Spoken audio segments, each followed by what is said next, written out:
اعوذ باللہ من الشیطان الرجیم بسم اللہ الرحمن الرحیم الذین آتیناہم الکتاب یعرفونہ کما یعرفون ابناءہم وَإِنَّ فَرِيقًا مِّنْهُمْ لَيَكْتُمُونَ الْحَقَّ وَهُمْ يَعْلَمُونَ۔ وہ لوگ جن کو کتاب دی گئی، اہل کتاب آپ کو اسی طرح سے پہچانتے ہیں جیسا کہ وہ اپنی اولاد کو پہچانتے ہیں، اور ان میں سے ایک فرقہ ایسا ہے جو سب کچھ جانتے ہوئے بھی حق کو چھپاتا ہے۔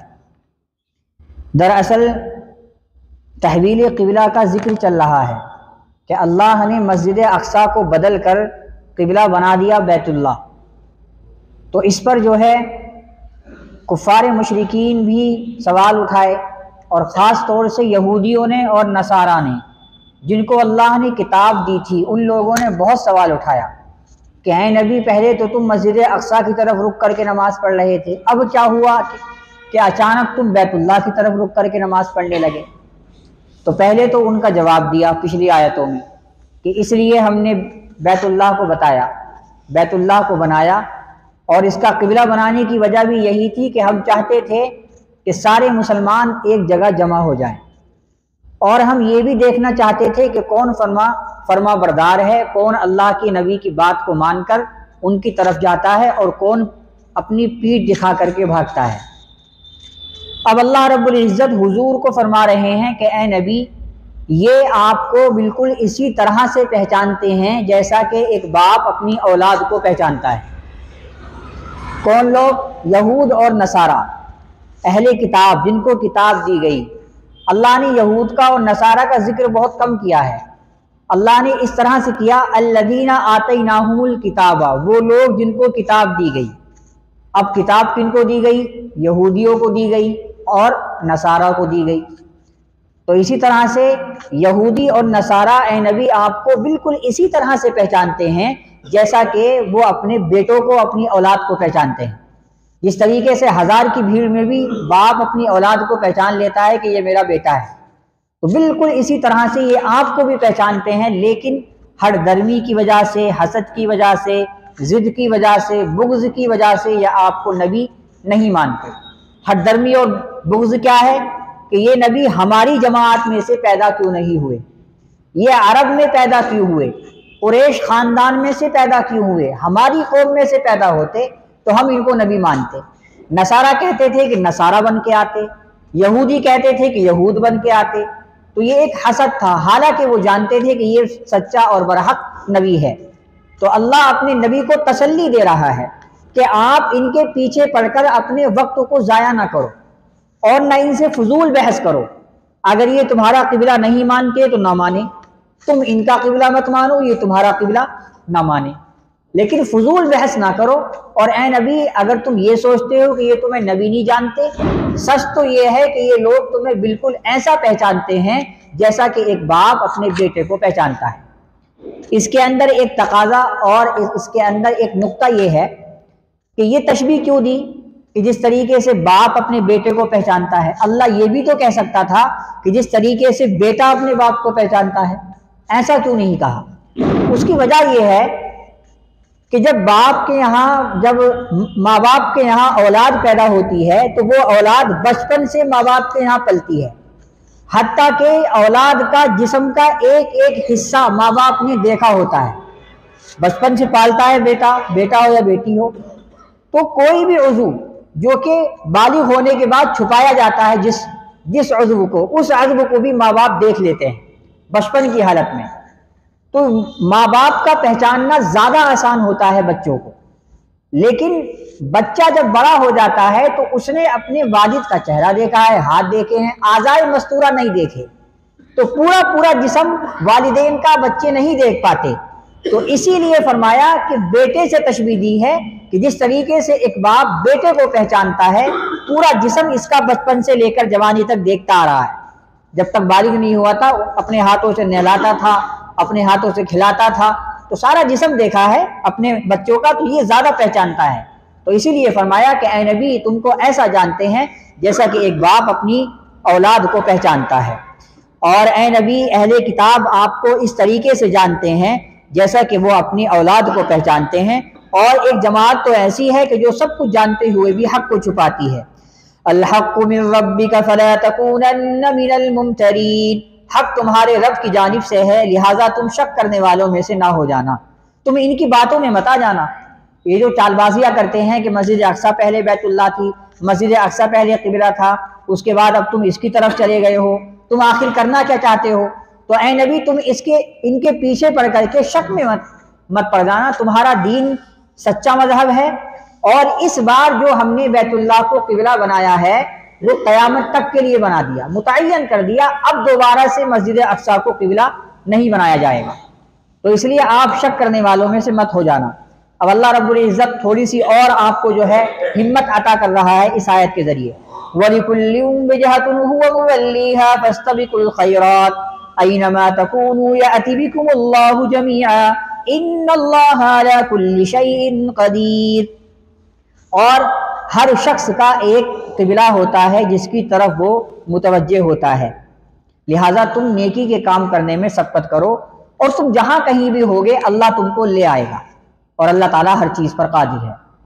اللہ فرماتا ہے کہ دیکھو ہر مذہب والوں کا ایک قبلہ تھا، تو چونکہ تمہارا جو دین محمدی ہے یہ بھی ایک مستقل دین ہے، تو جیسے ہر مذہب والوں کا ایک قبلہ تھا، تو جو دین ہم نے تم کو دیا ہے وہ بھی دین محمدی ہے اور مستقل دین ہے، تو ضرورت پڑی کہ اب اس کا بھی ایک قبلہ ہونا چاہیے۔ تو اس لیے قبلہ متعین کرنے کی ایک وجہ یہ بھی ہے کہ جس طریقے سے دوسرے مذہب والوں کے قبلے پہلے سے چلے آ رہے ہیں، تو ہمارا دین بھی چونکہ سب سے بڑا دین ہے اور مستقل دین ہے، تو ہمارے دین کا بھی ایک قبلہ ہونا چاہیے تھا، اس لیے میں نے بیت اللہ کو قبلہ متعین کر دیا۔ اب جب ساری بات واضح ہو گئی، قبلہ آپ کا متعین ہو گیا، تو اب آپ کو فضول بحث کرنے کی ضرورت نہیں ہے۔ وہ لوگ آپ کا قبلہ نہیں مانتے ہیں، وما انت بتابع قبلتہم، وہ آپ کا قبلہ نہیں مانتے ہیں، نہ مانو، آپ ان کے قبلے کو مت مانو، آپ اپنے قبلے پر جمے رہو، اور جو چیز دنیا میں لے کر کے آپ آئے ہو اور جس لیے دنیا میں لے کر کے آئے ہو اور جس وجہ سے اللہ نے تمہیں بھیجا ہے اس چیز کو فوکس کرو، اور وہ چیز کیا ہے؟ فاستبقوا الخیرات، نیکی کے کام کرنے میں سبقت کرو، اس فضول بحث سے ختم کرو۔ اللہ اپنے نبی سے کہہ رہا ہے کہ یہ جو یہود و نصارہ تم سے بحث کر رہے ہیں اس بحث کو ختم کر دو، تمہارا قبلہ یہ ہے، تم اسی کی طرف رک کر کے نماز پڑھو، وہ مانے یا نہ مانے وہ ان کی مرضی ہے، تم جس کام کے لیے دنیا کے اندر آئے ہو نیکی کرنے میں اپنے آپ کو جماؤ۔ فاستبقوا الخیرات، اللہ تعالیٰ آخرت کی یاد دلا رہا ہے، اور یاد کرو اس دن کو جب میں تمام لوگوں کو جمع کروں گا، جہاں کہیں بھی تم ہو، اینما تکونوا یاتی بکم اللہ جميعا، جس حال میں مرو گے، چاہے جلا دیے جاؤ، چاہے ایکسیڈنٹ ہو جائے، چاہے تمہاری لاش ملے یا نہ ملے، جس طرح سے تم مرو گے، اینما تکونوا، جہاں بھی رہو گے اللہ تعالیٰ قیامت کے دن تمام کو اکٹھا کر لے گا۔ تو اس لیے تم جس لیے دنیا میں آئے ہو فضول بحث کو چھوڑ کر کے کیا کرو؟ نیکی کی طرف اپنے آپ کو لاؤ۔ فاستبقوا الخیرات، نیکی کرنے میں سبقت کرو۔ اس آیت سے معلوم ہوا کہ کبھی بھی انسان کو نیکی کے معاملے میں جو ہے پیچھے نہیں ہٹنا چاہیے، جیسے ہی موقع ملے اس کو فوراً کرنا چاہیے۔ نیکی کرنے میں اپنے آپ کو سستی میں نہیں لانا چاہیے کہ بعد میں کر لوں گا۔ فاستبقوا الخیرات کا مطلب یہ ہے کہ جیسے ہی موقع ملے فوراً نیکی کرنے کو اپنے آپ کو سب سے آگے لائے۔ یہی وجہ ہے کہ اس آیت سے علماء نے مسئلہ نکالا کہ جو 5 نمازیں ہوتی ہیں وہ 5 نمازیں اول وقت میں پڑھنا زیادہ بہتر ہے۔ امام شافعی رحمۃ اللہ علیہ کہتے ہیں کہ اس آیت سے ہم نے یہ استدلال کیا کہ جو 5 نمازیں ہیں فجر، ظہر، عصر، مغرب، عشاء، ان 5 نمازوں کو اول وقت میں پڑھنا زیادہ بہتر ہے۔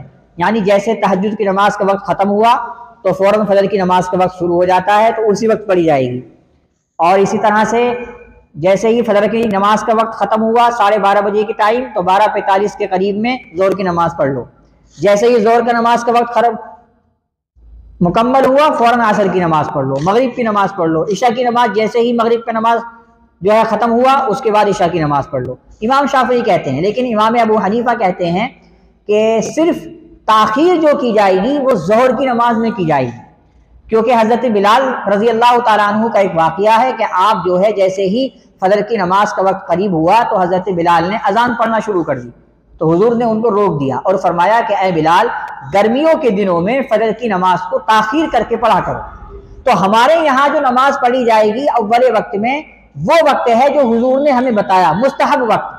تو فجر کی نماز جو پڑھی جاتی ہے ہمارے یہاں 25 یا آدھا گھنٹے پہلے، 25 منٹ یا آدھا گھنٹے پہلے سورج نکلنے سے، اور اس کی وجہ یہ ہے کہ اگر دوبارہ سے نماز پڑھنی پڑ جائے تو آرام سے دوبارہ سے نماز پڑھنی، اس لیے 25 یا 20 منٹ کا وقفہ رکھا جاتا ہے۔ اور اسی طرح سے گرمیوں کے دنوں میں ظہر کی نماز اللہ کے نبی پڑھتے تھے ٹھنڈا کر کے، یعنی 2 بجے کے ٹائم، 2:30 بجے کے ٹائم، جتنی تھوڑا سا ٹھنڈا کر کے۔ اللہ کے نبی فرماتے تھے کہ یہ دوزخ کی آگ ہے اور دوزخ کی آگ کی وجہ سے گرمی ہو رہی ہے، تو اس لیے ہم جو ہے ظہر کی نماز کو ٹھنڈا کر کے پڑھیں گے۔ تو صرف ان نمازوں میں تاخیر کی جائے گی جن نمازوں میں اللہ کے نبی نے تاخیر کروائی ہے، جیسا کہ فجر میں اور ظہر میں۔ عصر میں کوئی تاخیر نہیں، عصر کا جیسے ہی وقت ہو فوراً اذان ہوتی ہے، نماز ہوتی ہے۔ اور مغرب کا بھی یہی ہے، جیسے ہی اذان ہو فوراً جماعت کھڑی کر لی جائے۔ عشاء میں بھی یہی ہے۔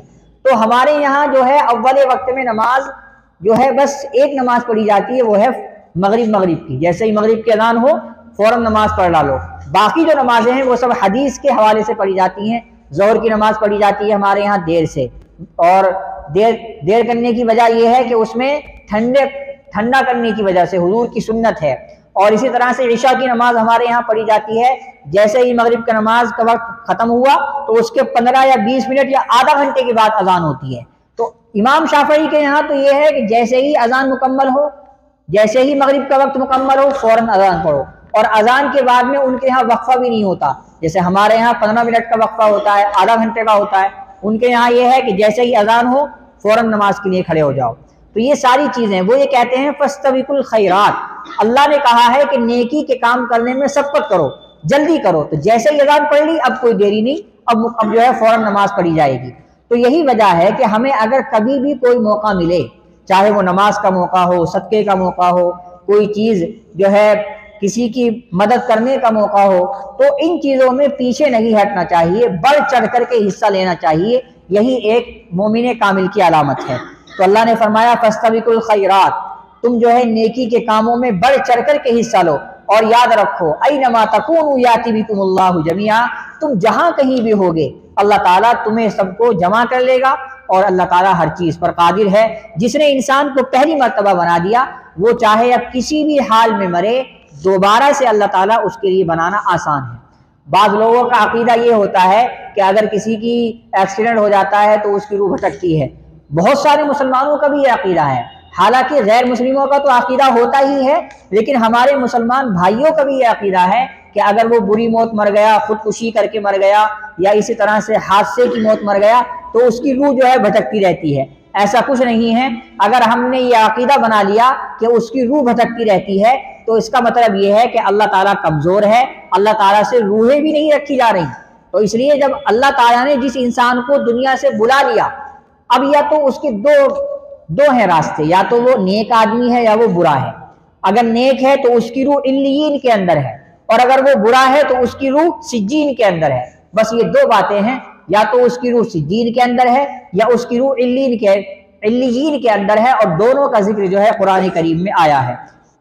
تو پتہ یہ چلا کہ خودکشی کرنے والا ہو یا حادثے کی موت مرنے والا ہو، کسی بھی طرح سے مرنے والا ہو، اللہ تبارک و تعالیٰ کے یہاں کسی کی روح نہیں بھٹکتی۔ جو اس دنیا سے چلا گیا اس کی روح اللہ تعالیٰ کے یہاں متعین ہو جاتی ہے، یا تو سجین کے اندر یا پھر علیین کے اندر۔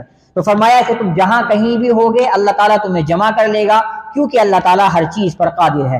وَمِنْ حَيْثُ خَرَجْتَ فَوَلِّ وَجْهَكَ شَطْرَ الْمَسْجِدِ الْحَرَامِ وَإِنَّهُ لَلْحَقُّ مِنْ رَبِّكَ وَمَا اللَّهُ بِغَافِلٍ عَمَّا تَعْمَلُونَ، اور تم جہاں کہیں بھی ہو، وَمِنْ حَيْثُ خَرَجْتَ، اور تم جہاں کہیں بھی نکلو اپنے چہرے کو مسجد حرام کی طرف کر لو، اور بے شک یہ حق ہے تمہارے پروردگار کی جانب سے، اور اللہ تعالیٰ تمہارے کاموں سے غافل نہیں ہے۔ اللہ تعالیٰ فرما رہا ہے کہ یا تو انسان حضر میں ہوگا یا انسان سفر میں ہوگا۔ حضر کا مطلب ہے کہ گھر میں رہے، مقیم ہے، اپنے علاقے میں ہے، اور سفر کا مطلب ہے کہ اپنے علاقے سے دور چلا گیا۔ سفر 78 کلومیٹر دور کا سفر ہوتا ہے، بعض علماء نے 80 بولا ہے، بعض علماء نے 78 بولا ہے۔ جب آدمی 78 کلومیٹر کا سفر کر لیتا ہے تو اس کی نمازیں آدھی ہو جاتی ہیں، قصر کرتا ہے، 4 رکعت کی 2 رکعت پڑھتا ہے، 4 رکعت ظہر کی 2 رکعت، 4 رکعت عصر کی 2 رکعت، مغرب کی 3 ہی پڑھی جائیں گی، عشاء کی بھی 4 رکعت کی 2 رکعت۔ تو فرمایا کہ چاہے تم حضر میں ہو مطلب گھر میں ہو یا چاہے تم سفر میں نکل جاؤ. ایسا نہیں کہ صرف مکے کے اندر جو لوگ رہتے ہیں وہی مسجد حرام کی طرف رخ کریں گے.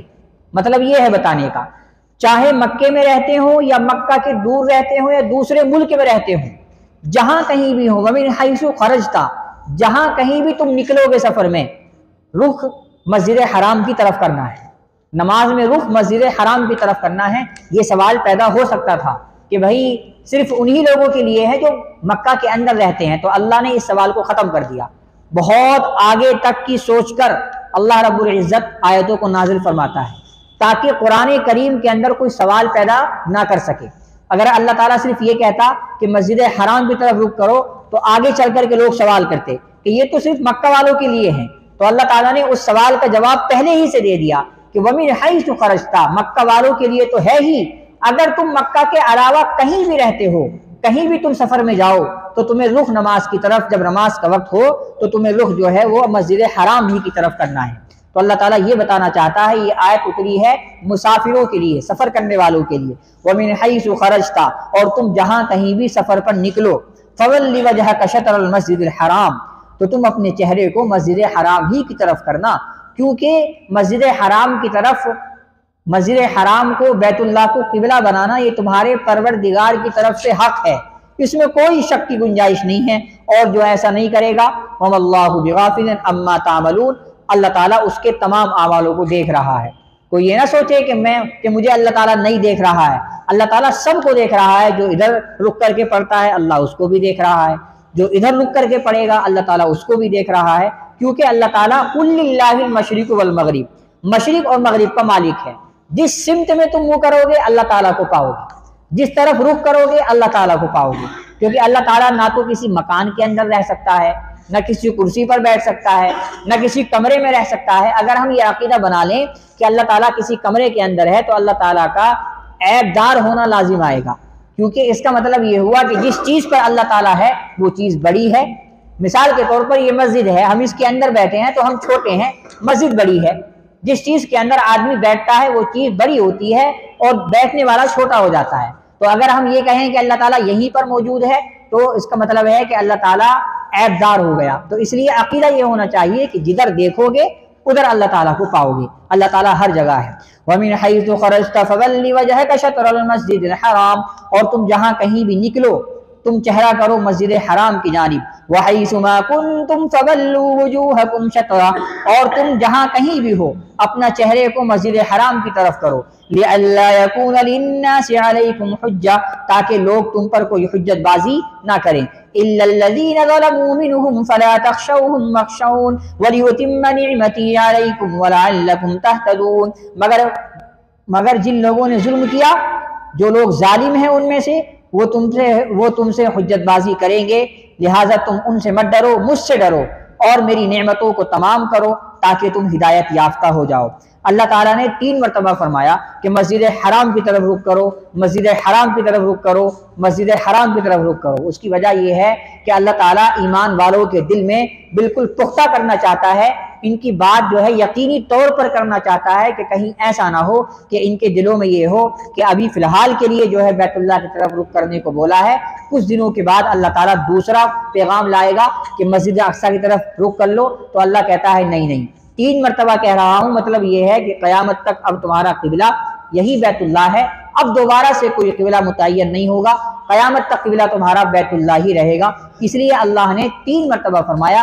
جب کسی بات کو تاکید کرنا ہوتا ہے تو آدمی، انسانوں کا بھی مزاج یہی ہے، جب کسی کام کو وہ کرتا ہے تو وہ کہتا ہے کہ میں کروں گا اور ضرور کروں گا، میں تجھے ماروں گا ضرور ماروں گا. تو اس کا مطلب یہ ہے کہ وہ اس کو بتانا چاہتا ہے کہ میں تجھے ماروں گا، میں یہ کام کروں گا. تو اللہ کہتا ہے کہ تمہیں اپنا رخ کرنا ہے مسجد حرام کی طرف. اور اللہ نے 3 مرتبہ اسی لیے کہا کہ وہ سینوں کے اندر بیٹھانا چاہتا ہے تاکہ بعد میں آ کر کے کوئی حجت بازی نہ ہو.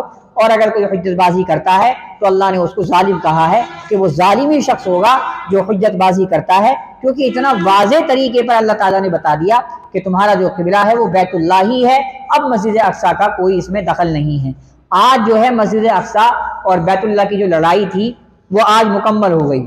اگلی آیات کے اندر اللہ تعالیٰ اپنی ایک بہت بڑی نعمت کا تذکرہ کر رہا ہے، اور وہ نعمت ایسی ہے کہ اس سے بڑی نعمت اللہ تعالیٰ نے ہمیں نہیں دی، اور وہ نعمت ہے نبی کریم صلی اللہ علیہ وسلم کی ذات مبارکہ، جس کا ذکر انشاءاللہ ہفتے کے روز کیا جائے گا۔ اللہ عمل کی توفیق عطا فرمائے۔